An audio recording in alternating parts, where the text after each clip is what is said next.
Audio clear है? एक बार comment section में बता दीजिए, इसके बाद हम अपने इस सेशन को, इस क्लास को स्टार्ट कर देंगे।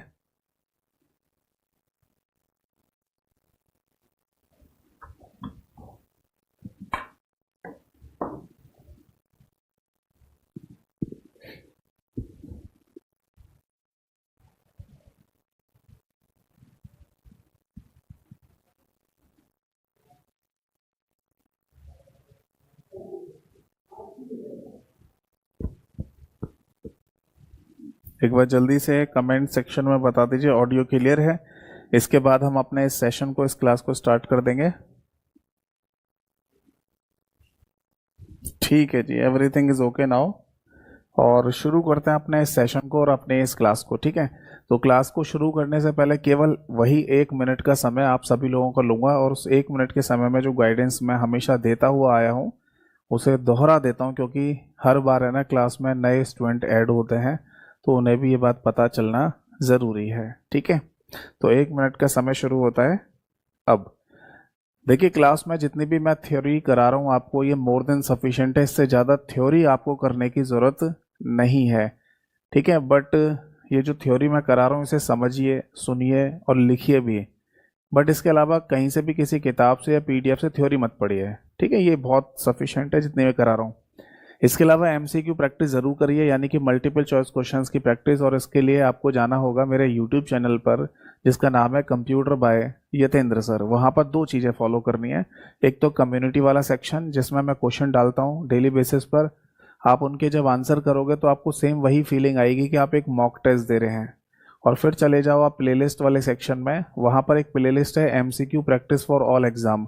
उसमें जितने भी क्वेश्चन हैं, जितनी भी क्लासेस हैं, वो सारी आपको देखनी है। डेफिनेटली आपको फ़ायदा मिलेगा। और अगर आप इन एमसीक्यूज़ के पीडीएफ फाइल चाहते हैं तो आपको मेरे टेलीग्राम चैनल पर जाना होगा।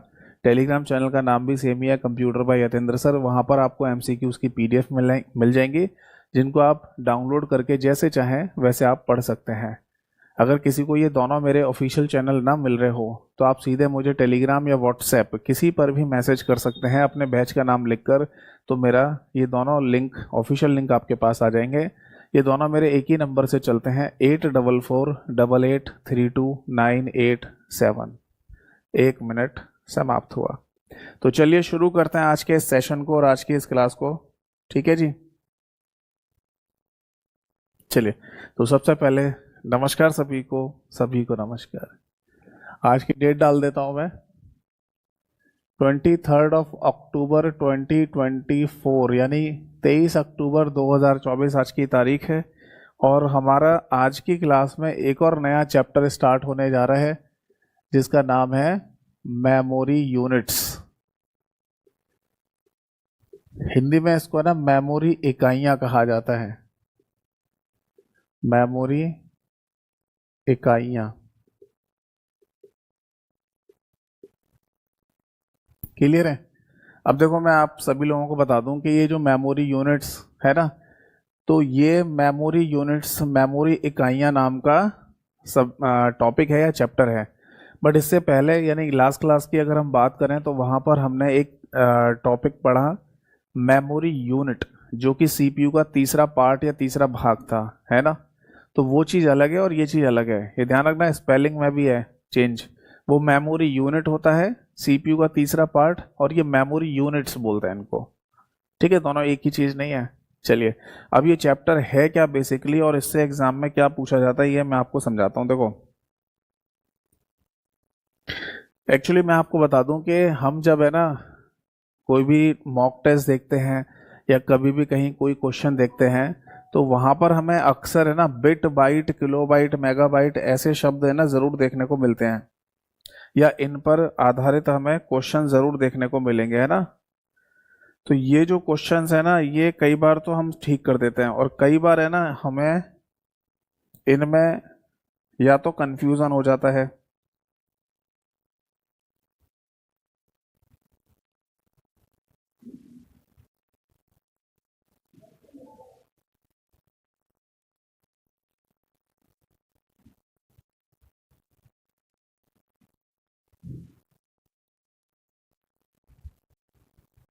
ठीक है, ऑडियो क्लियर है ना?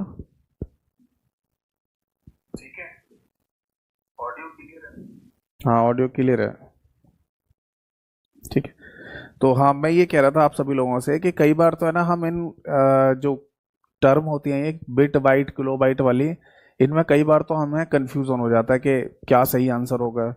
ये कई बार है ना, हम मतलब जानते हुए भी है ना चीज़ों को गलत कर बैठते हैं।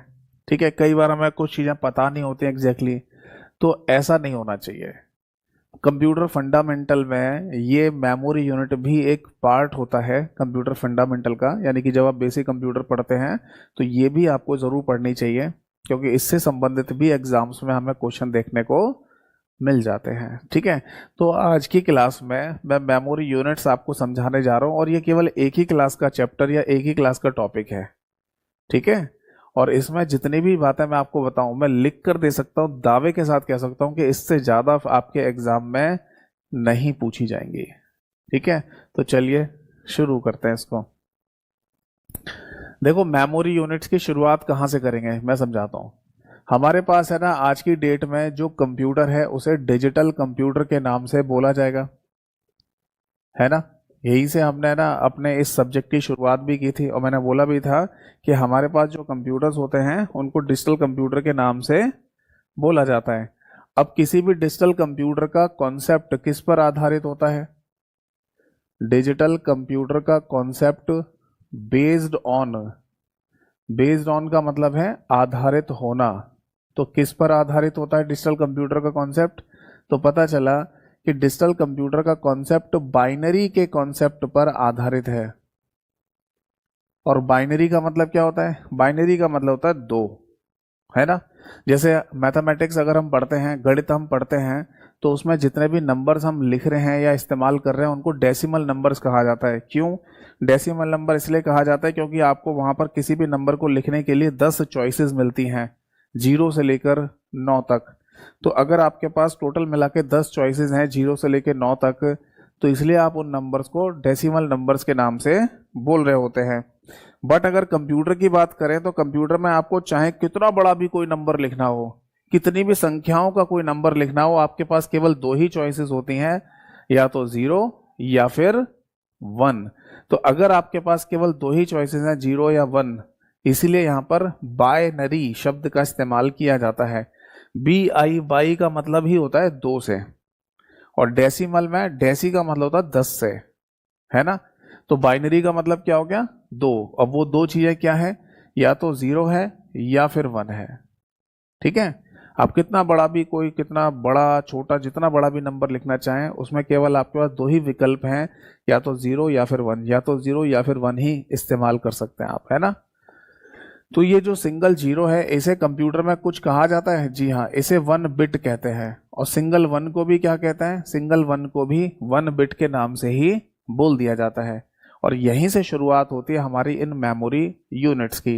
ये कुछ उसी तरीके से मान लीजिए, जब आपसे पूछा जाए कि आजकल जो हम रुपए पैसे की बात करते हैं, तो सबसे छोटा रुपया या सबसे छोटा जो पैसा है वो कौन सा है? तो आज की डेट में सबसे सबसे छोटे की अगर बात की जाए तो वो 1 रुपया होता है, क्योंकि 1 रुपये से छोटा तो आजकल कहीं नहीं चल रहा। सबसे छोटा सिक्का, सबसे आई थिंक है ना, 1 रुपये का नोट भी नहीं आता अब, कहीं नहीं देखने को मिलता। बट सबसे छोटा 1 रुपये का सिक्का जरूर आपको देखने को मिलता है। तो पुराने समय में तो 50 पैसे का सिक्का भी मिलता था, 25 पैसे का भी सिक्का चला करता था, वो सब छोड़ दो। आज की डेट की बात करें तो सबसे छोटा सिक्का क्या है? 1 रुपये का। फिर इससे ऊपर 2 रुपये, 5 रुपये, 10 रुपये, 20 रुपये, 50 रुपये, 100 रुपये, 200 रुपये, 500 रुपये, इस तरीके से आगे बढ़ते जाते हैं। तो उसी तरीके से आप समझ लीजिए कि कंप्यूटर में जो मेमोरी यूनिट्स हैं उनमें भी सबसे छोटा सिक्का है 1 बिट के नाम से। यानी वो 1 बिट या तो 0 हो सकती है या फिर 1 हो सकता है, इन दोनों में से कोई एक होगा। और दोनों को सेम नाम से ही कहा जाता है, दैट इज 1 बिट। तो यहीं से शुरुआत होती है हमारे मेमोरी यूनिट्स की, मेमोरी इकाइयों की। समझ में आ गई बात? तो ये लाइन अगर आपको लिखनी है तो नोट कर लो, कोई डाउट है तो पूछिए। और अगर आपको ये लाइन नहीं लिखनी, केवल आप ध्यान से सुन रहे हैं, तो कोई दिक्कत वाली बात नहीं है। मैं जिस टेलीग्राम चैनल की जानकारी आपको क्लास के शुरुआत में दे रहा था, यानी कि कंप्यूटर बाय यतेंद्र सर नाम का टेलीग्राम चैनल, वहाँ पर मेमोरी यूनिट्स नाम की कंप्लीट क्लास पीडीएफ मौजूद है, जिसे डाउनलोड करके आप जैसे पढ़ना चाहें वैसे पढ़ सकते हैं। उसमें एज इट इज यही सारी बातें लिखी हुई है। ठीक है भाई, समझ आ गई सभी को? तो फाइनली है ना, हम यहाँ पर मेमोरी यूनिट्स में सबसे छोटी मेमोरी यूनिट जो देख रहे हैं उसका नाम क्या है? That is 1 bit. और 1 बिट का मतलब या तो 0 हो सकता है या फिर 1 हो सकता है। ये ध्यान रखिए कि बिट को हिंदी में भी बिट के नाम से ही बोला जाता है, बट क्या बिट की अपनी कोई फुल फॉर्म भी होती है? मैं आपको है ना 3 ऑप्शन दे रहा हूं, जिसको भी पता हो वो बताइएगा, ठीक है? जिसको भी पता हो वो बताइएगा, जरूरी नहीं है कि आप है ना कोई तुक्केबाजी करें। सही आंसर तो मैं बता ही दूंगा, पर जिनको आइडिया हो, जिनको पता हो वो बताइए। बिट की फुल फॉर्म क्या होगी? बिल्कुल एज इट इज ही क्वेश्चन है ना आपके एक एग्जाम में पूछा गया, और क्वेश्चन में ऐसे लिखा हुआ था बिट स्टैंड्स, यानी कि बिट का मतलब क्या होता है, और एक ऑप्शन पे लिखा था नन, यानी इनमें से कोई नहीं। जिसको भी पता हो वो आंसर बताइए। बिट स्टैंड को है ना आप ऐसे समझ सकते हैं, बिट की यहां पर फुल फॉर्म पूछी जा रही है।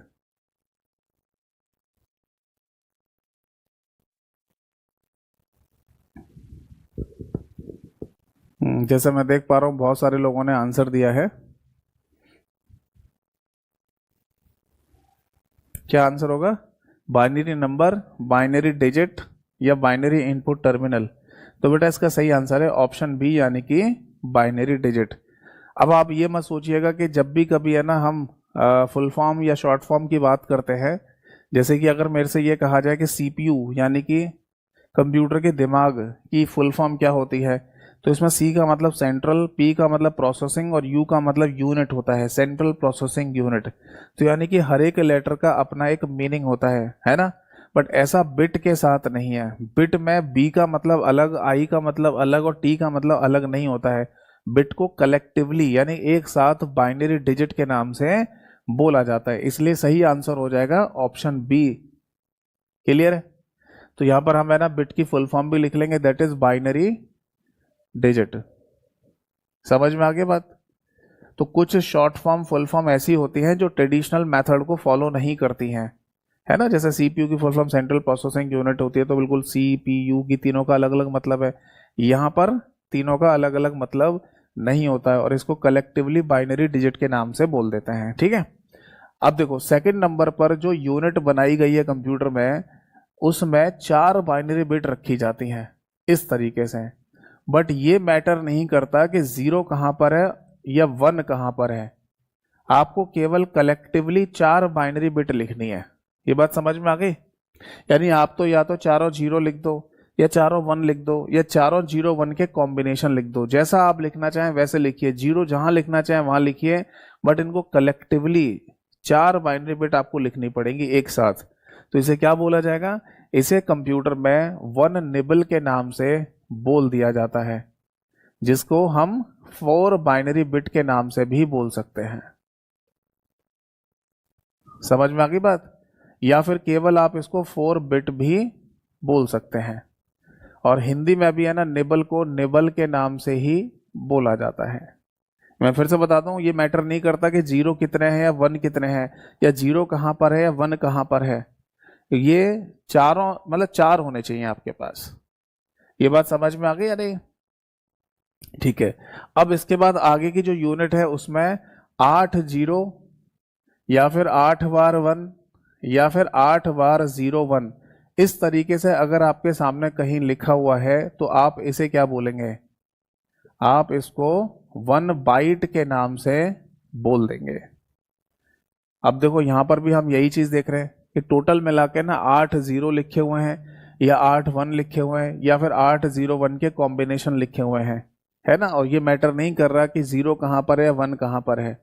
तो इसे हम कलेक्टिवली एक साथ 1 बाइट के नाम से बोल देते हैं। समझ में आ गई बात? और इसका मीनिंग होता है that is 8 binary bits, 8 binary bits, या फिर आप केवल इसको 8 बिट्स के नाम से भी बोल सकते हैं, ठीक है? यानी 1 बाइट। चलिए अब आगे बढ़ते हैं। इसके बाद है ना कंप्यूटर में एक और यूनिट कंसीडर की जाती है और उस यूनिट को कहा जाता है दैट इज किलो, यानी कि 1 K और आगे लिख लेना कैपिटल बी। अब एक बात ध्यान रखना कि मैं जहां कहीं पर भी कैपिटल बी लिखूंगा ये बाइट होगा, गलती से भी आप इसे बिट नहीं बोलेंगे या बिट नहीं समझेंगे, आप बोलिए भी हमेशा बाइट। जैसे मैंने यहाँ पर 1 KB लिखा है तो उसका मतलब 1 किलो बाइट। समझ में आ रही है? एक बच्चे ने लिखा है सर 4 बाइनरी बिट्स को निबल क्यों कहते हैं। अब क्यों का देखो कोई जवाब नहीं हो सकता। जैसे कि अगर हम कोई सिस्टम बनाने जा रहे हैं, कोई भाषा बनाने जा रहे हैं, तो वहां पर हमें कुछ चीजें तो पहले से फिक्स करनी पड़ेगी ना। अब जैसे कोई है ना ये कहने लग जाए कि 1 रुपए के बाद 2 रुपए का सिक्का ही क्यों होता है, 1.5 रुपए का क्यों नहीं होता, है ना। या कोई ये कहे कि 2 रुपए के बाद सीधे 5 रुपए का सिक्का ही क्यों होता है, 4 रुपए का सिक्का क्यों नहीं होता, तो इन चीजों का कोई जवाब थोड़ी है। या फिर अगर कोई ये कहे कि अंग्रेजी भाषा की अगर हम बात करें तो ए के बाद बी ही क्यों आता है और बी के बाद सी क्यों आता है, अंग्रेजी भाषा में बी से शुरुआत क्यों नहीं करी, बी के बाद ए फिर ए सी ऐसे क्यों नहीं लिखा। हिंदी भाषा में अ के बाद आ क्यों आता है, आ पहले क्यों नहीं रखा, अ बाद में क्यों नहीं रखा। तो इन बातों का है ना कोई मतलब कोई लॉजिक नहीं है। इसको बस इतना ही समझा जा सकता है या माना जा सकता है कि हमने कुछ चीजें डेवलप की, बनाई, है ना, कुछ बेस तैयार किया। जैसे किसी ने अंग्रेजी भाषा बनाई होगी, आसमान से तो नहीं उतरी है ये भाषा, किसी ने इंसान ने ही बनाई होगी अंग्रेजी भाषा। तो जब बनाई होगी तब उसने फिक्स किया होगा कि अंग्रेजी भाषा का जो बुनियादी ढांचा है वो ए से शुरू होगा, इसके बाद बी रखेंगे, इसके बाद सी रखेंगे। तो उसी तरीके से है ना जब कंप्यूटर की भाषाएं बनाई गई होंगी तब ये कॉन्सेप्ट बनाया गया होगा, है ना, कि सबसे पहले एक बाइनरी बिट रखेंगे, उसके बाद 4 रखेंगे, फिर उसके बाद 8 रखेंगे। इस तरीके से ये कॉन्सेप्ट तैयार किया गया। ठीक है, चलो आगे देखो। तो मैं ये बोल रहा था आप सभी लोगों से कि अगर कैपिटल बी अगर कहीं भी लिखा हुआ है तो अब आप गलती से भी उसे बिट नहीं कहेंगे, ये बाइट होगा, है ना। तो 1 KB, के का मतलब होता है यहाँ पर बेटा किलो, हिंदी में और इंग्लिश दोनों ही भाषाओं में किलो के नाम से बोलेंगे और इसका मीनिंग होता है 2 raised to power 10 बाइट। ये क्या होता है भाई, तो मैं आपको समझाता हूँ। देखो जब हम मैथमेटिक्स की बात करते हैं यानी कि गणित की बात करते हैं तो गणित में भी के लेटर इस्तेमाल किया जाता है जिसको किलो कहते हैं और किलो का मीनिंग होता है वहां पर that is 10 raised to power 3 यानी कि 10 की घात 3 जिसकी वैल्यू होती है वहां 1000। ऐसे ही तो पढ़ते हुए आए। बट जब हम कंप्यूटर की बात करते हैं ना बेटा तो कंप्यूटर में भी के लेटर का इस्तेमाल किया जाता है और के को यहाँ पर किलो ही बोलते हैं जिसकी वैल्यू 2 की पावर 10 होती है और इसकी एग्जैक्ट वैल्यू होती है बेटा 1024।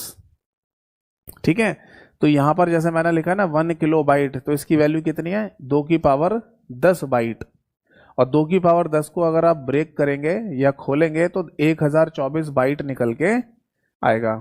अब आपके दिमाग में एक बात आ रही होगी कि सर ये बताओ मैथमेटिक्स के केस में के का मतलब किलो होता है, आपने लिखा, बट कंप्यूटर के केस में के का मतलब किलो यहाँ क्यों नहीं लिख रहे हो, यहाँ फिल इन द ब्लैंक्स क्यों छोड़ दिया आपने।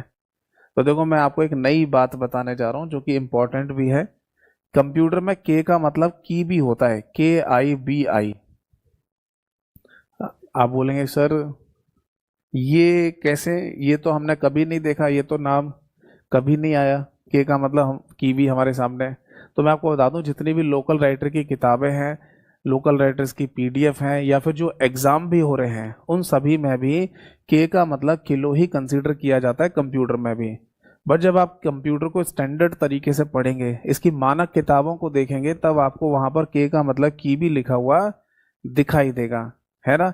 बट आज की डेट में लोकल राइटर्स की बुक, लोकल राइटर्स की PDF और जो एग्जाम हो रहे हैं इन सभी को मिलाकर अगर देखा जाए तो इन दोनों का कंक्लूजन इस्तेमाल में लाया जाता है।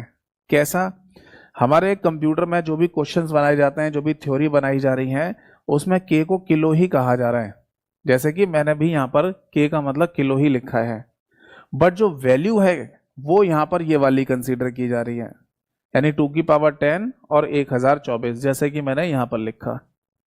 जबकि मैथमेटिक्स में यानी कि गणित की अगर हम बात करें तो वहां पर किलो का मतलब 10⁻³ होता है, 10⁻³ समझे या नहीं। तो ये है ना मैथमेटिक्स और कंप्यूटर का एक कंक्लूजन इस्तेमाल में लाया जा रहा है यहाँ पर, जिसमें 1 KB यानी 1 किलो तो है ना मैथमेटिक्स वाला शब्द इस्तेमाल कर रहे हैं और कंप्यूटर वाली वैल्यू को यहाँ पर लिख रहे हैं। ठीक है, अब आप बोलेंगे सर हमें कैसे क्या याद रखना है, तो हमें याद रखना है ये वाली लाइन पूरी, मतलब के को यहाँ पर किलो ही बोलेंगे, की भी शब्द केवल नॉलेज के लिए दिमाग में बैठा के रखना बस, की भी शब्द को नॉलेज के लिए दिमाग में बिठा के रखना कि कभी पता चले कि पूछ लिया जाए पेपर में कि कंप्यूटर में के का मतलब क्या होता है और ऑप्शन में की भी लिखा हुआ आ जाए तो आप टिक भी ना करो उसको, आप बोलो के का मतलब तो किलो होता है और किलो ऑप्शन में था ही नहीं, नहीं की भी अगर लिखा हो तो उसको टिक मार देना। अच्छा, किलो और की भी दोनों एक साथ नहीं आएंगे ऑप्शन में, इन दोनों में से कोई एक ही शब्द लिखा हुआ आएगा। जैसे पारुल ने लिखा है सर अगर दोनों ऑप्शन आए तो, मैं समझ गया था कोई ना कोई तो पूछेगा ऐसा, ठीक है। हाँ, किलो और कीवी दोनों लिखे हुए कभी नहीं आएंगे। अगर ऐसा हुआ कि किलो और कीवी दोनों लिखे हुए दे दिए तो फिर जो एग्जामिनर है मतलब एग्जाम पेपर बनाने वाला व्यक्ति है उसे एक ऑप्शन पे ये लिखकर जरूर देना पड़ेगा ए और बी बोथ, यानी सी ऑप्शन पे लिख के देगा ए एंड बी बोथ, यानी कि दोनों के दोनों सही है। और अगर ऐसा नहीं दिया गया तो सीधी सी बात है कि जिसने भी पेपर बनाया है उसने पेपर बनाते समय निक्की निक्की लगा रखी थी, मतलब उसने ड्रिंक कर रखी होगी, दारू वारू पी रखी होगी, तब पेपर बना रहा होगा, लिख रहा होगा वो व्यक्ति, ऐसे ही हो सकता है। चलो, तो ये बात ध्यान रखना कि की भी शब्द आ जाए तो घबराने की कोई बात नहीं है, ठीक है। एक बच्चे ने ना फिर से पूछा है कि सर 4 बिट्स ही क्यों थी, तो अभी थोड़ी देर पहले ही तो बताया था मैंने, एक निबल में 4 बाइनरी बिट्स रखने का मतलब यही था कि हम एक बेस तैयार कर रहे हैं, है ना, तो कुछ ना कुछ चीजें तो हमें पहले से फिक्स करनी पड़ेंगी ना। चलो, हाँ, तो अब देखो ये लिख लिया आपने। अब एक बात छोटी सी यहाँ पर ध्यान रखनी है कि ये जो 1024 है ना, इसकी अप्रोक्सीमेट वैल्यू भी आपसे पूछी जा सकती है, यानी कई बार ऐसे भी पूछ लेते हैं कि बताओ 1 KB 1 किलोबाइट की अप्रोक्सीमेट वैल्यू कितनी होती है, तो ऑप्शन में 1000 बाइट भी लिखा हुआ आपको मिल सकता है। तो 1024 ना लिखा हो तो 1000 लिखा हो तो इसको भी टिक कर देना, ठीक है, अप्रोक्सीमेशन में। अब इसके बाद है ना कंप्यूटर में मेमोरी यूनिट्स में एक और अगला शब्द आता है जिसे MB कहते हैं, यानी कि मेगाबाइट। इस मेगाबाइट की वैल्यू कंप्यूटर में 2 की घात 20 रखी गई है। अब इस 2 की घात 20 को यानी 2⁻20 को हम ऐसे ब्रेक कर सकते हैं, जी कर सकते हैं। मैथमेटिक्स में हमें सिखाया गया है गणित में कि अगर ये दोनों बेस सेम हैं तो पावर मल्टीप्लिकेशन में ऐड हो जाती हैं, यानी 2 की पावर 10 गुणा 2 की पावर 10 को आप 2 की पावर 20 भी लिख सकते हैं, तो फिर 2 की पावर 20 को ऐसे तोड़कर भी लिख सकते हैं, है ना। 2 की पावर 10 की जो वैल्यू है वो 1024 होती है, इस 2 की पावर 10 की वैल्यू भी 1024 होगी, और आगे लिखा हुआ है बाइट। अगर मैं 1024 का 1024 से गुणा करूं या फिर यूं कह दें कि 1024 का स्क्वायर निकालूं, तब फिर आंसर निकल के आएगा 10,48,576 बाइट। आप निकाल के देखना यही नंबर आएगा, यानी कि 10,48,576 ये नंबर निकल के आ रहा होगा। अब मुझे बस इतना बताइए कि 10,48,576 को अगर अप्रोक्सीमेशन में लिखा जाए तो क्या लिखा जाएगा, अप्रोक्सीमेशन में क्या लिखेंगे।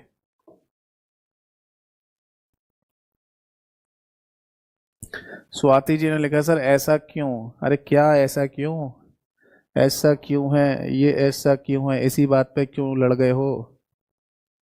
सर निबल और बाइट में क्या अंतर है, अरे अरे भैया गजब ही कर दिया है, निबल और बाइट में क्या अंतर है बताओ, 1 रुपए में और 5 रुपए में क्या अंतर है, आरती जी बताओ,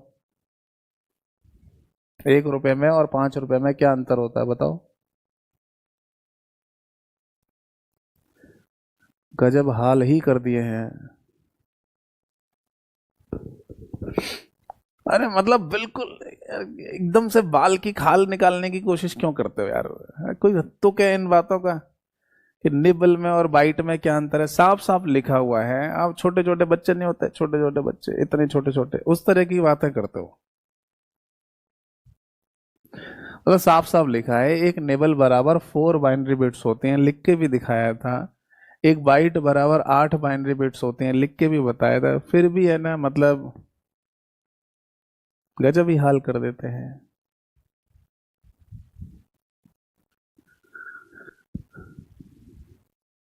ऐसे तो मत पूछा करो। चलो, यहां पर देखो समझ में आ गया अप्रोक्सीमेट वैल्यू क्या होगी। तो इस अप्रोक्सीमेशन में 10,48,576 को 10 लाख बोलेंगे, है ना। मैथमेटिक्स में पढ़ा है ना आपने, अगर 10.4 लिखा हुआ है तो इसे अप्रोक्सीमेशन में 10 बोलते हैं। अगर 10.5 लिखा हो, या जैसे 10.6 लिखा हो, या 10.7 लिखा हो, तो इन सभी को अप्रोक्सीमेशन में 11 बोला जाएगा, है ना। यानी मैथमेटिक्स में पढ़ाया था आपको कि 0.5 या 0.5 से आगे अगर लिखा हुआ है कोई नंबर, तो फिर अप्रोक्सीमेशन में इस नंबर का आगे वाला नंबर कंसीडर किया जाएगा। और यहां पर अगर 0.5 से छोटा नंबर है 4, तो यही कंसीडर करते हैं। तो यहां पर जो वैल्यू लिखी हुई है वो 10,48,000 लिखी हुई है, यानी कि 10,50,000 से छोटी संख्या है। तो इसे अप्रोक्सीमेशन में क्या बोलेंगे? इसे अप्रोक्सीमेशन में 10 लाख कहा जाएगा, 10 लैक्स। और 10 लाख को अंग्रेजी में एक नाम दिया जाता है और वो है मिलियन। तो इसके आगे है ना अप्रोक्सीमेशन में ये लिख लीजिए, दैट इज 1 मिलियन बाइट। ऐसा कई बार पेपरों में क्वेश्चन पूछा है कि बताओ 1 मिलियन बाइट इनमें से किसके बराबर होता है, तो आंसर था 1 मेगाबाइट। समझ में आ गई बात? यानी कि 1 मिलियन बाइट कह दो तो आंसर 1 मेगाबाइट होगा, या 1 मेगाबाइट कह दो तो आंसर 1 मिलियन बाइट होगा, जिसका रीजन ये होता है। समझ में आ गई बात? अब देखो कौन है ये, निशा है। निशा क्या कह रही हैं कि सर 3 बाइनरी बिट ही क्यों नहीं होते। अब देखो मुझे लग रहा है वो आप परेशान कर रहे हो सारे बच्चे। अब तो फर्जी की बातें लिख रहे हो, परेशान करने के लिए लिख रहे हो ये कमेंट्स। 3 ही बिट क्यों होती है, 4 बिट क्यों होती है। अब मैं ऐसे कमेंट्स का आंसर नहीं दूंगा भाई। इतनी बार चीजें समझा दी उसके बाद भी है ना आप ऐसी बातें कर रहे हो, यानी कि आप केवल और केवल परेशान करने की बातें कर रहे हो बस। चलो, ये बात समझ में आ गई। अब देखो मेगा है ना, यानी कि मिलियन, ये शब्द आज की डेट में बहुत ज़्यादा कॉमन है। कहाँ पर? सोशल मीडिया के फॉर्म में, सोशल मीडिया के रूप में। कैसे, मैं समझाता हूँ। जैसे आपने कई बार सुना होगा कि यूट्यूब पर कितने सब्सक्राइबर हैं, तो लोग शान से कहते हैं कि मेरे 1 मिलियन सब्सक्राइबर हैं। इंस्टाग्राम पर कितने फॉलोवर हैं? 1 मिलियन फॉलोवर हैं। आपके किसी वीडियो पर कितने व्यूज आ चुके हैं? 1 मिलियन व्यूज आ चुके हैं, ऐसा बोलते हैं ना। तो ये जो मिलियन शब्द है ये आज के टाइम पर सोशल मीडिया में बहुत ज्यादा कॉमन है। इसका मतलब है 10 लाख। समझ में आ गई बात? चलो आगे देखो। इसके बाद है ना अगली जो मेमोरी यूनिट आती है कंप्यूटर में, उसे जीबी कहा जाता है, और इसे हिंदी में या इंग्लिश में गीगा कहते हैं। इसकी वैल्यू होती है 2⁻30 बाइट। क्या मैं 2⁻30 को भी ब्रेक कर सकता हूँ 3 पार्ट में? हाँ, यहाँ पर भी 2⁻10, 2⁻10, 2⁻10 लिख सकता हूँ। फिर मैं दोबारा से 1024, 1024, 1024 लिखूंगा, और इन तीनों को मल्टीप्लाई करूंगा तो एक बहुत बड़ा सा नंबर निकल के आएगा। और वो जो बड़ा सा नंबर निकल के आएगा वो लगभग बराबर होता है 100 करोड़ के, यानी कि लगभग 100 करोड़ के बराबर। ठीक है ना। तो 100 करोड़ को अंग्रेजी में एक नाम दिया जाता है और वो है दैट इज 1 बिलियन। तो ये नाम भी आपको याद रखना है। यानी अगर आपके पेपर में एक सिंपल सा क्वेश्चन पूछा जाए कि 1 बिलियन किसके बराबर होता है, तो आंसर है गीगा के बराबर। या 1 गीगा किसके बराबर होता है? 1 बिलियन के बराबर होता है, जिसकी वैल्यू अप्रोक्सीमेट 100 करोड़, 100 करोड़ होती है। ठीक है। और ये जो जीबी शब्द है ये आजकल बहुत ज्यादा कॉमन है कंप्यूटर हार्डवेयर, कंप्यूटर डिवाइसेस के केस में। जैसे आप है ना अगर कोई कंप्यूटर खरीद के लेके आ रहे हैं तो उसमें पूछा जाता है रैम कितनी है, 1 GB, 2 GB, 4 GB, 8 GB की रैम है, तो जीबी शब्द सुनने को मिलता है ना। पेन ड्राइव अगर आप लेके आ रहे हैं तो उसमें सुनने को मिलेगा, इसमें पेन ड्राइव कितने जीबी की है, 64 GB की है, 16 GB की है, ऐसे सुनने को आता है ना। अगर आप कोई फ़ोन खरीदने जा रहे हैं तो फ़ोन में भी पूछते हैं कि भैया इसमें इंटरनल मेमोरी कितनी है, 128 GB, 256 GB। तो जीबी शब्द है ना हमारे आज के टाइम पर बहुत कॉमन शब्द है गीगाबाइट। किस केस में? जो हम हार्डवेयर वगैरह खरीद रहे हैं इनके केस में, मेमोरी वगैरह खरीद रहे हैं इनके केस में। अगर हम इंटरनेट की बात करें तो इंटरनेट के केस में भी है ना, ये बहुत इंपॉर्टेंट है ना। समझ में आ रही है बात। इंटरनेट के केस में भी जीबी शब्द का इस्तेमाल बहुत होता है। आप जो इंटरनेट कनेक्शन लिए होंगे उसमें भी है ना बताया जाता है कि आपको पर डे 1.5 GB यानी 1.5 गीगाबाइट आपको डाटा मिलेगा। तो जीबी काफी कॉमन शब्द होता है, ठीक। अब इसके बाद है ना अगला एक और शब्द आएगा हमारे सामने, जिसे टेरा कहा जाता है यानी कि टीबी कहा जाता है, और इसकी वैल्यू होती है दैट इज 2⁻40 बाइट यानी 2⁻40 बाइट, ठीक है। अब 2⁻40 को भी अगर 4 बार में ब्रेक कर लिया जाए यानी कि 2⁻10 2⁻10 2⁻10 2⁻10, फिर 1024 को 4 बार लिख लें और फिर सबको मल्टीप्लाई करेंगे तो बहुत बड़ा बड़ा बड़ा बहुत बड़ा नंबर निकल के आएगा। और उस बहुत बड़े नंबर को डायरेक्टली आप अंग्रेजी में क्या बोल देते हैं, दैट इज 1 ट्रिलियन बाइट के नाम से बोल देते हैं। तो बेटा ये ध्यान रखना, ये तीनों शब्द काफी इंपॉर्टेंट है और काफी बार एग्जाम्स में रिपीट भी हुए हैं। ये डायरेक्टली शब्द पूछ लिए जाते हैं कि बताओ मिलियन किसके बराबर है, बिलियन किसके बराबर है और ट्रिलियन किसके बराबर होता है।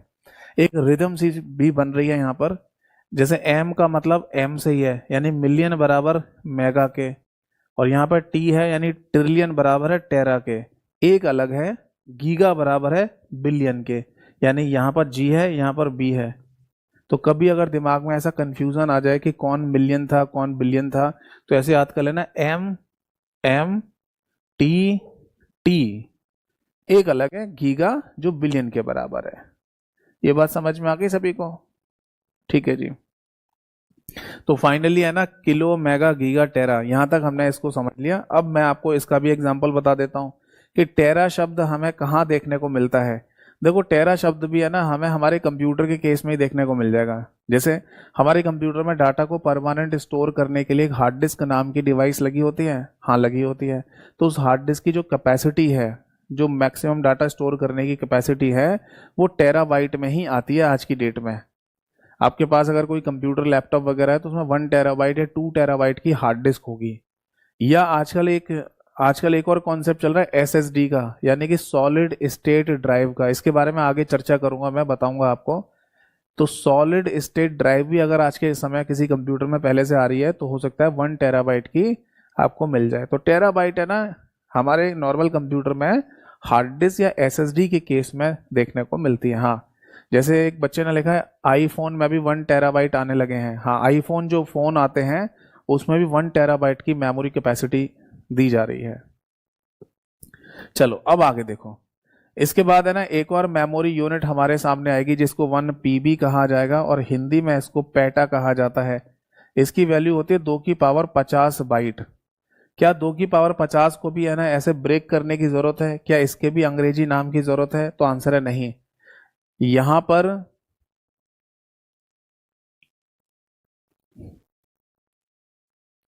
देखो मैं कमेंट पढ़ना छोड़ दूंगा, अब ऐसे ऐसे ऐसे कमेंट लिखोगे। एक कौन है, संगीता जी ने क्या लिखा है, सर सबसे छोटी यूनिट कौन सी होती है इनमें से? अब ये हद नहीं हो गई ये बात? या तो वाकई में आप परेशान कर रहे हो। मतलब कम इनमें सबसे छोटी यूनिट कौन सी है? अब ये कोई क्वेश्चन है पूछने का? टॉपिक भी हमने यहीं से शुरू किया है और सामने लिखा भी है कि यहां से शुरुआत कर रहे हैं इन यूनिट्स की, फिर भी ऐसे हरकतें कर रहे हो, बताओ। परेशान मत करो यार, ये बेमतलब के कमेंट क्यों लिख करते हो ये?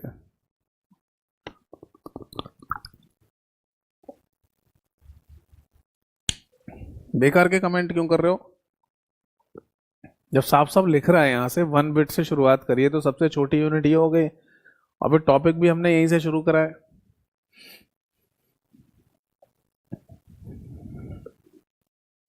चलो छोड़ो, परेशान मत करो भाई। 1 PB का मतलब समझ गए? इनका मतलब है दैट इज टू, इसका मतलब होता है 2⁻50 बाइट, है ना। तो हमें इसे ब्रेक करने की जरूरत नहीं है और इसका नाम भी लिखने की जरूरत नहीं है। आप बोलेंगे नहीं नहीं सर बताओ, जब सबकी है ना आपने नाम बताया तो इसका भी बता दो।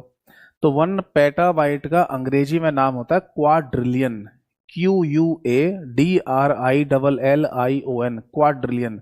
बट आज तक के, अभी तक के एक्सपीरियंस में मैंने किसी भी एग्जाम में इस पेटा का अंग्रेजी नाम नहीं देखा, तो इसे भी याद करने की जरूरत नहीं है आपको, केवल आप मिलियन, बिलियन और ट्रिलियन को याद रखना, ठीक। बट ये जो पेटा शब्द है ये हमें कहाँ देखने को मिलेगा, इसका एग्जाम्पल कहाँ पर हमें देखने को मिलेगा, तो हमें पता चला कि सुपर कंप्यूटर के केस में ना पेटा शब्द का इस्तेमाल किया जाता है। जैसे अगर हम अपने इंडिया के यानी कि भारत के एक सुपर कंप्यूटर की बात करें जिसका नाम है प्रत्यूष। आप बोलेंगे सर प्रत्यूष नाम का जो सुपर कंप्यूटर ये इंडिया का सबसे तेज चलने वाला सुपर कंप्यूटर है, तो आंसर है नहीं। पहले था इंडिया का सबसे तेज चलने वाला सुपर कंप्यूटर प्रत्यूष के नाम से ही था, बट अब नहीं है, अब हो गया ऐरावत। हिंदू पौराणिक कथाओं के हिसाब से ऐरावत एक हाथी का भी नाम था। आपने नाम अगर ये पौराणिक कथाएं वगैरह सुनी होंगी तो एक ऐरावत हाथी का भी नाम था, है ना। तो उसी हाथी के नाम पर, ऐरावत के नाम पर अभी लेटेस्ट में इंडिया का सबसे तेज चलने वाला सुपर कंप्यूटर बनाया गया है। ये ध्यान रखना है कि ये डायनेमिक डेटा होता है, यानी कि आज अगर 23 अक्टूबर 2024 को मैं सबसे तेज चलने वाला ऐरावत नाम का सुपर कंप्यूटर भारत का ये नाम ले रहा हूं, तो आज से 2 महीने, 4 महीने, 6 महीने बाद ये बदल भी सकता है, क्योंकि फिर कोई नया सुपर कंप्यूटर बन जाएगा, तेज सुपर कंप्यूटर बन जाएगा, तो फिर से आंसर चेंज हो जाएगा। तो आप ये नहीं कह सकते कि आज की डेट में अगर सुपर कंप्यूटर के बारे में आपने नॉलेज ले ली तो वो फिक्स हो गई। हाँ, कुछ इतिहास पर आधारित सुपर कंप्यूटर की नॉलेज लेंगे तो वो जरूर फिक्स हो सकती है, बट लेटेस्ट में सुपर कंप्यूटर की अगर आप नॉलेज ले रहे हैं तो वो हर समय बदलती रहेगी, हर कुछ महीने में, कुछ साल में बदल जाएगी। तो मैं ये प्रत्यूष एग्जाम्पल क्यों ले रहा हूँ, फिर इंडिया के सबसे तेज चलने वाले ऐरावत का नाम क्यों नहीं लिखा मैंने, मैं इसलिए बता रहा हूँ क्योंकि इससे जुड़ी हुई एक इम्पॉर्टेंट बात भी है। हमारे इंडिया का जो मेट्रोलॉजिकल डिपार्टमेंट है, यानी कि जो मौसम विभाग है, वो इसी सुपर कंप्यूटर का इस्तेमाल कर रहा है मौसम से संबंधित जानकारियां देने के लिए। आज अगर इंडिया में कोई, मान लो मौसम की जानकारी आपको लेनी है कि मौसम किसी जगह पर कैसा रहेगा, है ना, तो वो सारी की सारी जानकारियां जो जुटाई जा रही हैं वो इस प्रत्यूष नाम के सुपर कंप्यूटर की कैलकुलेशन से जुटाई जा रही है, मतलब मैनेज की जा रही हैं, ठीक है। तो हमारे इंडिया का मेट्रोलॉजिकल डिपार्टमेंट के लिए जो सुपर कंप्यूटर इस्तेमाल किया जा रहा है वो है प्रत्यूष के नाम से, ठीक। तो प्रत्यूष नाम के सुपर कंप्यूटर की जब स्पीड देखी गई कि क्या है इसकी स्पीड, तो हमें वहां पर लिखा हुआ मिला 6.8 पी फ्लॉप्स, ये शब्द लिखा हुआ देखने को मिला।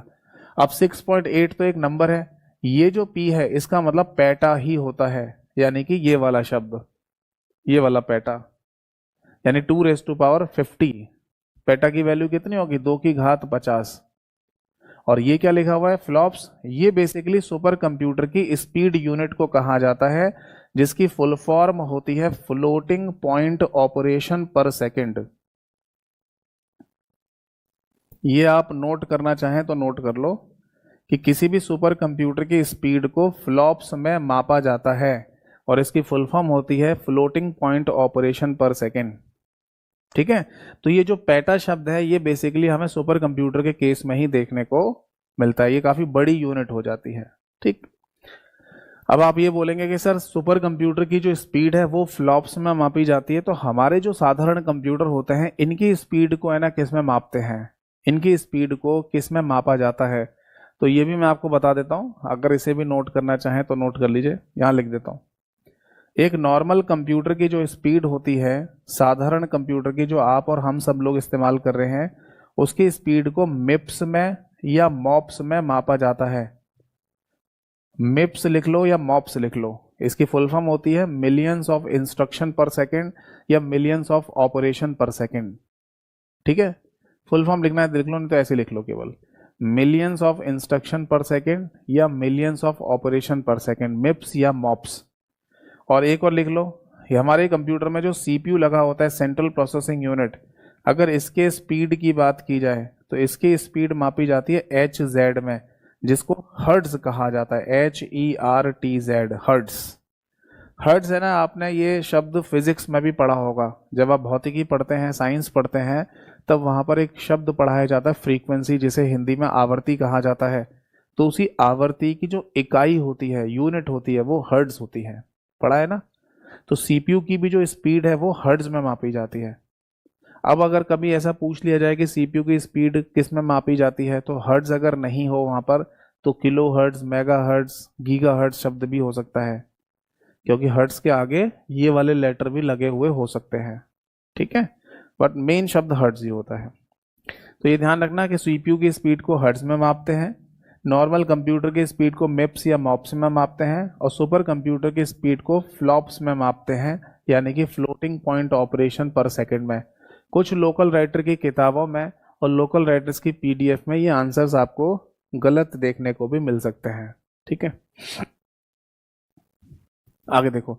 तो फाइनली है ना, सुपर कंप्यूटर के केस में ना हमें ये पी यानी कि पेटा शब्द देखने को मिल जाता है। अब आगे देखो, इसके बाद अगली एक और मेमोरी यूनिट आती है जिसको एक्सा के नाम से बोला जाता है। इसकी जो वैल्यू है वो 2⁻60 बाइट होती है, यानी 2 की घात 60 बाइट। अब ये एक्सा शब्द हमें कहाँ देखने को मिलेगा? ये भी सुपर कंप्यूटर के केस में ही देखने को मिलता है। जैसे अगर बात की जाए कि आज की डेट में दुनिया का सबसे तेज चलने वाला सुपर कंप्यूटर का नाम क्या है, तो बेटा इसका नाम है फ्रंटियर, जो अमेरिका ने बनाया है, यूएसए ने बनाया है।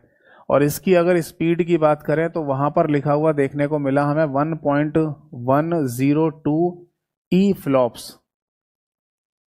ई फ्लॉप्स यानी ये तो एक नंबर हो गया, यहां पर ई का मतलब एक्सा था, और एक्सा की वैल्यू कितनी होती है? 2 की पावर 60 बाइट, है ना। हाँ, और ये क्या हो गया? ये फ्लॉप्स हो गया, यानी कि फ्लोटिंग पॉइंट ऑपरेशन पर सेकंड, यानी कि वही सुपर कंप्यूटर की स्पीड यूनिट। ये बात समझ में आ गई सभी को? तो फाइनली ये दिमाग में रखिएगा, साइड में कहीं नोट भी कर सकते हो कि दुनिया का आज की डेट में सबसे तेज चलने वाला सुपर कंप्यूटर फ्रंटियर के नाम से है, अमेरिका का। इससे जस्ट पहले जो आंसर था वो था फुगाकू, जापान का। तो ये भी ध्यान रखना कि ये नाम फिक्स नहीं होते हैं। अगर आपका पेपर 2 महीने बाद, 6 महीने बाद अगर होने वाला है तो हो सकता है कि तब तक कोई दूसरा नया सुपर कंप्यूटर बन जाए, है ना। ठीक है, तो फाइनली है ना, ये इतनी बड़ी यूनिट हो जाती हैं कि ये यूनिट्स आपको सुपर कंप्यूटर के केस में ही देखने को मिल सकती है, हमारे नॉर्मल कंप्यूटर में देखने को नहीं मिलेंगी। ठीक है, इसके बाद है ना एक और शब्द यहाँ पर आएगा, दैट इज 1ZB। इसको है ना जीटा कहा जाता है, या कुछ लोग जेटा भी बोल देते हैं, और इसकी वैल्यू होती है दैट इज 2⁻70 बाइट। ठीक, ये भी बहुत बड़ी वैल्यूज हो जाती हैं। आप बोलेंगे सर इसका भी एग्जाम्पल बताओ, तो इनके एग्जाम्पल आपको देखने को मिलेंगे सर्वर कंप्यूटर्स के केस में। सर्वर समझते हो? जैसे गूगल का सर्वर, यूट्यूब का सर्वर, इंस्टाग्राम का सर्वर, व्हाट्सएप का सर्वर, ये सर्वर कंप्यूटर्स होते हैं, और उन सर्वर कंप्यूटर की जो कैपेसिटी है डाटा को स्टोर करने की, वो ये हो सकती है। भाई आप सोच के देखिए, डेली बेसिस पर यूट्यूब पर कितनी वीडियो डाली जाती हैं पूरी दुनिया में, इंडिया में नहीं पूरी दुनिया में ही है ना, लोग यूट्यूब का इस्तेमाल कर रहे हैं और अपनी वीडियो बना बना के अपलोड करते जा रहे हैं। तो कहीं ना कहीं तो ये डाटा स्टोर होता होगा, कहीं ना कहीं ये तो डाटा स्टोर किया जा रहा होगा। तो वहाँ जो स्टोरेज यूनिट होगी वो बहुत बड़ी स्टोरेज यूनिट होगी, है ना। अब ऐसा ऐसा शायद ना हो कि एक ही है ना डिवाइस बनाई गई हो जिसकी मेमोरी कैपेसिटी 1 ZB हो। ऐसा जरूरी नहीं है कि एक ही डिवाइस बनाई गई हो जिसकी मेमोरी कैपेसिटी 1 ZB हो। ऐसा हो सकता है कि कई सारी डिवाइसेस को जोड़कर पूरा बोला जा रहा हो 1 ZB। ये उसी तरीके से हो गया जैसे आपके पास मान लीजिए 100 रुपए हैं, तो जरूरी नहीं है कि 100 रुपए हैं तो 100 रुपए का नोट ही हो आपके पास। आपके पास 10-10 रुपए के 10 नोट भी तो हो सकते हैं जिसकी वैल्यू 100 रुपए है, या आपके पास 20-20 रुपए के 5 नोट भी तो हो सकते हैं जिसकी वैल्यू 100 रुपए होगी। तो वैसे समझ लो कि यानी छोटी छोटी डिवाइसेस बनी होंगी, उनको कलेक्टिवली मिला के कहा जा रहा होगा कि ये 1 ZB है, यानी 1 ZB मेमोरी है। ठीक है, ऐसा हो सकता है। एक है ना रियल, एक एग्जांपल है हमारे सामने, रियल तो नहीं है बट एक मूवी में यानी एक पिक्चर में हमने जरूर सुना है इसका एग्जांपल। कौन सी मूवी थी वो? रोबोट मूवी थी, रजनीकांत वाली, जो सबसे पहली रोबोट मूवी आई थी। बाद में जो रोबोट मूवी थी वो जिसमें अक्षय कुमार भी था, वो बात नहीं कर रहा, पहले वाली की बात कर रहा हूँ। तो रजनीकांत ने उस मूवी में जो रोबोट बनाया था, उस रोबोट का नाम था चिट्टी। तो जब वो मूवी मैं देख रहा था तो वहां पर ये शब्द उन्होंने इस्तेमाल किया था।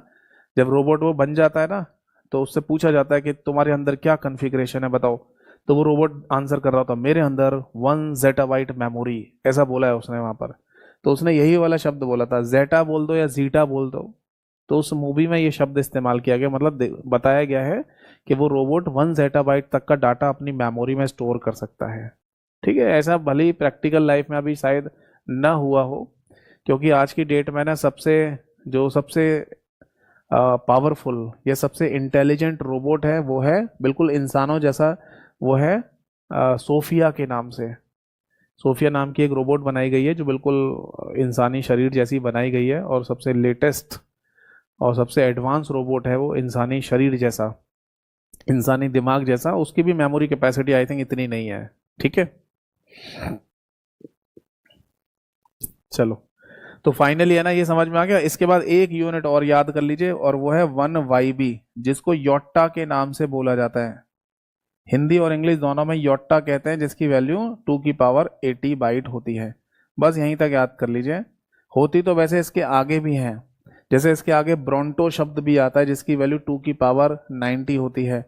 फिर इसके आगे 1 जियोप शब्द भी आता है जिसकी वैल्यू 2 की पावर 100 होती है। इसके आगे फिर 1 एपिक शब्द भी आता है जिसकी वैल्यू 2 की पावर 110 भी होती है। पर उनको इतना याद करने की जरूरत नहीं है, कभी एग्जाम में वहां तक नहीं पूछेंगे।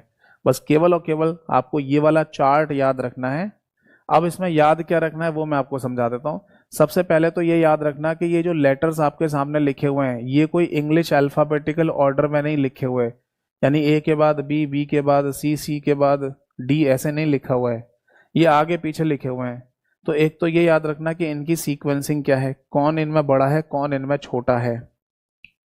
ठीक है, एक बच्चे ने लिखा है सर किस कंट्री में है सोफिया। अभी तो पता नहीं कौन सी कंट्री में है वो, बट मैं ये जरूर बता सकता हूँ कि सोफिया नाम का जो रोबोट बनाया गया है वो हांगकांग की कंपनी ने बनाया है। हांगकांग में एक कंपनी है उसने बनाया हुआ है, और उसको जो नेशनैलिटी मिली हुई है, राष्ट्रीयता मिली हुई है, वो सऊदी अरेबिया की मिली हुई है। इतना जरूर पता है मुझे, बाकी आप भी गूगल पर थोड़ा बहुत पढ़ लेना इसके बारे में। तो ये याद रखना कि किलो के बाद मेगा, मेगा के बाद गीगा, गीगा के बाद टेरा, पेटा, एक्सा, जेटा, योट्टा, ये इनका पूरा क्रम होता है। और इनकी वैल्यू भी याद कर लेना, जैसे के की वैल्यू होते है 2 की पावर 10, एम की वैल्यू 2 की पावर 20, जी की वैल्यू 2 की पावर 30, टी की वैल्यू 2 की पावर 40। ऐसे अगर आपको याद रहेगा ये, तो इन पर आधारित अगर कोई भी क्वेश्चन आपसे पूछा जाए तो आप कभी भी उसे गलत नहीं करेंगे। ये बात समझ में आ गई या नहीं? चलो, अब मैं आपको है ना छोटे मोटे क्वेश्चंस हैं जो इस टॉपिक पर बनते हैं वो कराने जा रहा हूं। आप सभी लोग है ना आंसर जरूर कीजिएगा। कुछ लोग रट्टाफिकेशन करते हैं ना, रट लेते हैं कि 1 GB की वैल्यू 1024 MB होती है, ये होती है। वो रटने की जरूरत भी नहीं पड़ेगी आज के बाद। जैसे मैं कमेंट सेक्शन में देख रहा था, कुछ बच्चे बता रहे थे सर इसकी वैल्यू ये भी होती है ना, तो ऐसे याद करने की जरूरत थोड़ी है। आपको तो केवल और केवल सिंपल सा कॉन्सेप्ट याद रखना है कि एक लेटर की 2 की पावर वैल्यू कितनी है। बस उसी से हर ऐसी तरीके से अगर याद रहेगा आपको तो कोई भी क्वेश्चन का आंसर दे सकते हैं आप। जैसे टेरा की वैल्यू कितनी है 2 की पावर 40, किलो की वैल्यू कितनी है 2 की पावर 10, ऐसे याद कर लेना बस। चलो क्वेश्चन करते हैं। देखो क्वेश्चन नंबर 1, अगर आपसे यह कहा जाए smallest unit of computer, smallest unit of computer, Hindi में ऐसे कहा जाएगा कंप्यूटर की सबसे छोटी इकाई बताइए। इस क्वेश्चन का सही आंसर क्या होगा? कंप्यूटर की सबसे छोटी इकाई, ये आपको बताना है। ठीक है, अब ऑप्शन में ना आपके सामने ऐसा लिखा हुआ मिलेगा, एक ऑप्शन पर लिखा हुआ बिट, एक ऑप्शन पर लिखा हुआ बाइट, एक ऑप्शन पर लिखा है किलोबाइट, और एक ऑप्शन पर लिखा है मेगाबाइट। इस क्वेश्चन का सही आंसर दीजिए, तब तक मैं आपको एक और क्वेश्चन लिख कर देता हूं। और इस क्वेश्चन में भी लिखा हुआ है स्मॉलेस्ट यूनिट बतानी है आपको। हिंदी में कहा जाएगा सबसे छोटी इकाई बताइए, सबसे छोटी इकाई का नाम बताइए। ठीक है, अब यहाँ जो ऑप्शन है वो कुछ इस तरीके से दिए जा रहे हैं। यहाँ पर लिखा हुआ बाइट, यहाँ लिखा है किलोबाइट, यहाँ लिखा है मेगाबाइट, और यहाँ लिखा है गीगाबाइट। अब दोनों क्वेश्चन का आंसर क्या होगा बताओ? फर्स्ट वाले क्वेश्चन का आंसर और सेकंड वाले क्वेश्चन का आंसर बताओ। अब देखो, फर्स्ट वाले क्वेश्चन का सही आंसर है बेटा ऑप्शन ए, यानी कि बिट, क्योंकि यहां पर साफ साफ कहा जा रहा है कि कंप्यूटर की सबसे छोटी इकाई बताइए। तो आंसर है बिट। बिट से ही शुरुआत करी थी हमने। बट ये जो सेकंड वाले क्वेश्चन में 4 ऑप्शन आपको दिए है ना, इनमें ये कह रहा है इनमें छोटी इकाई बताओ, तो आंसर बाइट होगा। समझ में आ रहा है? क्वेश्चन को पूरा पढ़ना भी जरूरी है। यानी जो 4 ऑप्शन दे रखे हैं इनमें सबसे छोटी इकाई पूछ रहा है या कंप्यूटर की सबसे छोटी इकाई पूछ रहा है, दोनों बातों में अंतर है। ठीक है, तो इस तरीके से आप ये बात ध्यान रखिएगा। क्वेश्चन नंबर 3 की तरफ बढ़ते हैं। क्वेश्चन नंबर 3 में ऐसे पूछ लेते हैं कि बताओ 1 बाइट इज इक्वल टू कितने निबल होता है, कितना निबल होगा। आपके सामने 4 ऑप्शन है, जैसे यहां लिखा है 1, यहां लिखा है 2, यहां 1/2 और यहां पर नन, यानी इनमें से कोई नहीं। एक बाइट में कितने निबल होते हैं, इस तरीके के क्वेश्चन पेपर में आ जाते हैं। तब तक मैं क्वेश्चन नंबर 4 लिख रहा हूं। आप बताओ एक निबल में कितने बाइट होते हैं, ये अगर आपसे पूछा जाए और ऑप्शन ऐसे ही दे रखा हो 1, 2, 1/2 और नन, अब क्या आंसर होगा। अब देखो सीधी सी बात है कि एक बाइट में कितने बाइनरी बिट्स होती हैं, तो एक बाइट बराबर अभी तो लिखवाया था 8 बाइनरी बिट्स होती हैं, यस और नो। अब 8 बाइनरी बिट को अगर आप लिखना चाहें तो ऐसे भी तो लिख सकते हैं 4 + 4, 4 + 4, और 4 क्या होता है, एक निबल होता है। 4 क्या होता है, एक निबल होता है। तो एक और एक कितना हो गया, 2 हो गया, इसलिए option B is the right answer. यानी एक बाइट में 2 निबल होती हैं। और एक निबल में जब पूछा जाए कितना बाइट होती हैं, तो देखो सीधी सी बात है, जब एक बाइट में 2 निबल हैं तो एक निबल में आधा बाइट ही तो होगा, यानी कि एक निबल होता है 4 बाइनरी बिट, और 4 क्या होता है, 8 का आधा होता है। तो इसलिए C option is the right answer, यानी एक निबल आधे बाइट के बराबर होता है।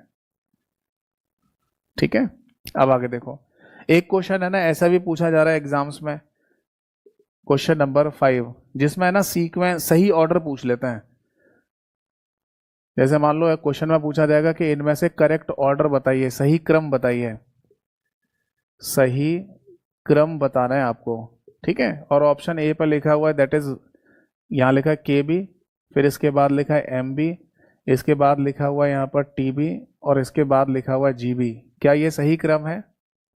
आगे लिखा है के बी, इसके बाद लिखा है टी बी, इसके बाद लिखा है पी बी, और इसके बाद लिखा है ई बी। क्या ये सही क्रम है? या फिर यहाँ लिखा है के बी, इसके बाद लिखा है ई बी, यहाँ लिखा है पी बी, और यहाँ लिखा है जी बी। क्या ये सही क्रम है?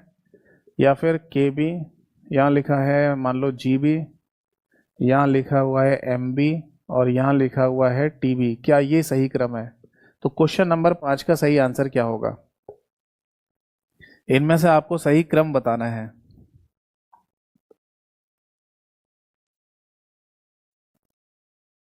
ठीक है, अब देखो के से बड़ा, अब देखो ये ध्यान में रखना कि ऐसा जरूरी नहीं है कि जैसे के से बड़ा एम होता है, एम से बड़ा जी होता है, जी से बड़ा टी होता है, टी से बड़ा पी होता है, पी से बड़ा ई होता है, ई से बड़ा जेड होता है, और जेड से बड़ा वाई होता है। तो इसी क्रम में सारी चीजें आपको लिखी हुई मिले हैं।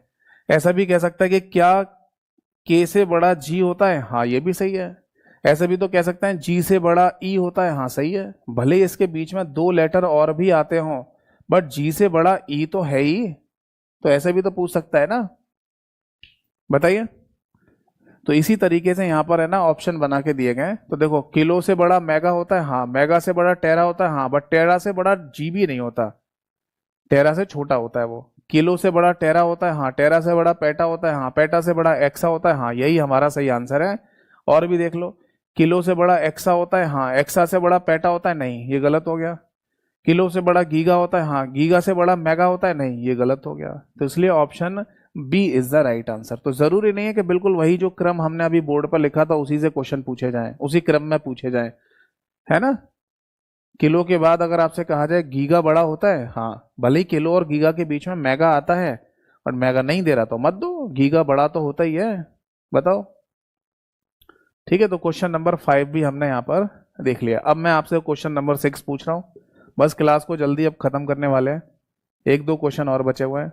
अगर आपसे ये कहा जाए कि 1 टेराबाइट इनमें से किसके बराबर है, और ऑप्शन है ना कुछ इस तरीके से लिखे हुए दिए गए हों आपको, जैसे 1024 KB, यहाँ लिखा है 1024 MB, यहाँ लिखा है 1024 GB और यहाँ लिखा है 1024 TB। बताओ कौन सा आंसर सही होगा।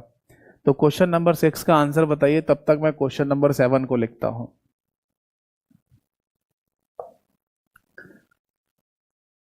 मान लो अगेन आपसे पूछा जाए कि 1 TB इनमें से किसके बराबर है, और 4 ऑप्शन आपको दिए जाएं। यहाँ लिखा जाए 2 की पावर 10 KB, यहाँ लिखा हुआ है 2 की पावर 20 MB, यहाँ लिखा है 2 की पावर 30 GB और यहाँ लिखा है 2 की पावर 10 TB। एक और क्वेश्चन लिख लो, क्वेश्चन नंबर 8। मान लो अगर फिर से आपसे पूछा जाए कि 1 TB यानी कि 1 TB किसके बराबर है। एक ऑप्शन पर लिखा हुआ है 1024 GB, ठीक है। एक ऑप्शन पर लिखा है 2 की पावर 20 MB, एक ऑप्शन पर लिखा है 2 की पावर 30 KB और एक ऑप्शन पर लिखा है 2 की पावर 10 GB और एक ऑप्शन पर लिखा है 1024 मल्टीप्लाई बाय 1024 MB। बताओ इनमें से कौन सा सही आंसर है। Very good.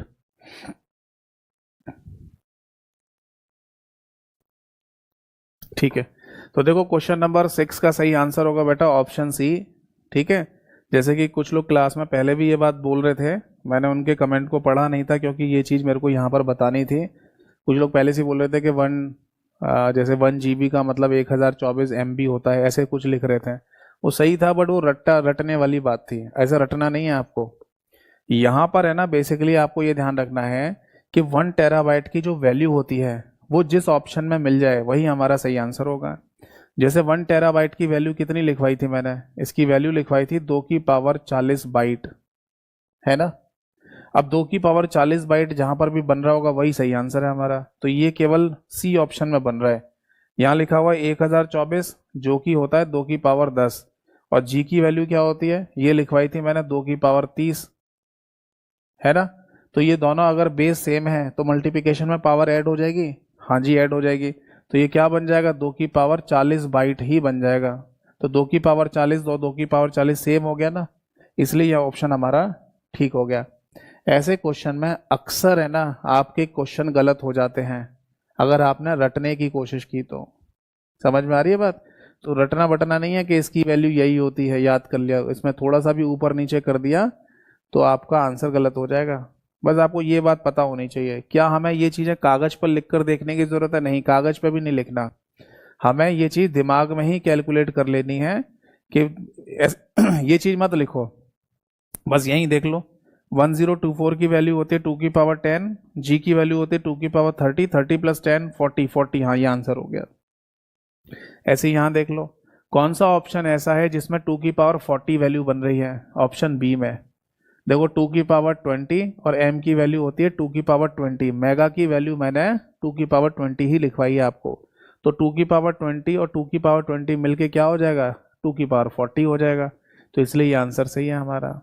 अब आता है क्वेश्चन नंबर 8, इसमें कौन से आंसर सही है? तो आंसर है बेटा सारे के सारे, पांचों के पांचों ऑप्शन हमारे सही हैं। इसीलिए मैंने बोला कि रटने की कोशिश मत कीजिएगा, रटने से हमेशा जरूरी नहीं होता कि आंसर सही हो। ठीक है, तो देखो सीधी सी बात है, हर एक ऑप्शन में 2 की पावर 40 ही वैल्यू आ रही होगी जो कि टेराबाइट की वैल्यू होती है। देखो 1024 हो गया 2 की पावर 10 और जी की वैल्यू 2 की पावर 30, 30 प्लस 10 ये हो गया 2 की पावर 40 बाइट। ये 2 की पावर 20 और m की वैल्यू 2 की पावर 20 ये हो गया 2 की पावर 40 बाइट। ये 2 की पावर 30 और k की वैल्यू 2 की पावर 10 ये हो जाएगा 2 की पावर 40। ये देखो 2 की पावर 10 और g की वैल्यू 2 की पावर 30, 30 प्लस 10 ये हो जाएगा 2 की पावर 40। यहाँ देखो 1024 की वैल्यू होती है 2 की पावर 10, 1024 की वैल्यू होती है 2 की पावर 10, m की वैल्यू होती है 2 की पावर 20, 20 प्लस 10 प्लस 10 यानी 20 प्लस 10 प्लस 10 यानी 2 की पावर 40। तो हर एक ऑप्शन में हमारा 2 की पावर 40 बाइट ही आ रहा है, इसलिए हमारे सारे के सारे ऑप्शन ठीक हो गए। यहाँ पर समझ में आ गई बात। आज की क्लास और आज की सभा यहीं पर समाप्त होती है। आई होप सो जो मैंने ये मेमोरी यूनिट्स का खेल आपको समझाया है, आपको ये सारी बातें समझ में आ गई होंगी। ठीक है, इससे ज़्यादा मेमोरी यूनिट्स पर कोई भी क्वेश्चन नहीं पूछा जा सकता। जितनी छोटी मोटी पॉसिबिलिटीज़ बनती हैं वो सारी मैंने बता दी हैं आपको, और वो पूरा सीक्वेंस भी प्रॉपर तरीके से समझाया विद एग्जाम्पल के साथ। तो बस एक ही चैप्टर, एक ही क्लास का ये चैप्टर था, आज ख़त्म हो गया। अगली क्लास में हम नेक्स्ट एक और चैप्टर को पढ़ेंगे जो इसके आगे मैंने इंट्रोडक्शन क्लास में आपको बताया होगा, ठीक है। एक बात और बता दूं, देखो सभी लोगों से मेरी हाथ जोड़कर रिक्वेस्ट है कि अननेसेसरी कमेंट मत करा करो, जो समझा रहा हूं समझ लो। 10 नंबर पक्के हो जाएंगे आपके, स्कोर ही बढ़ेगा, शरीर पर आपके दिल्ली पुलिस वाली वर्दी आ जाएगी। तो बेकार में ना कमेंट्स मत किया करो कि कुछ भी पूछ रहे हो इधर उधर की बातें, और ठीक है। चलो, थैंक यू सो मच सभी को। जय हिंद, वंदे मातरम।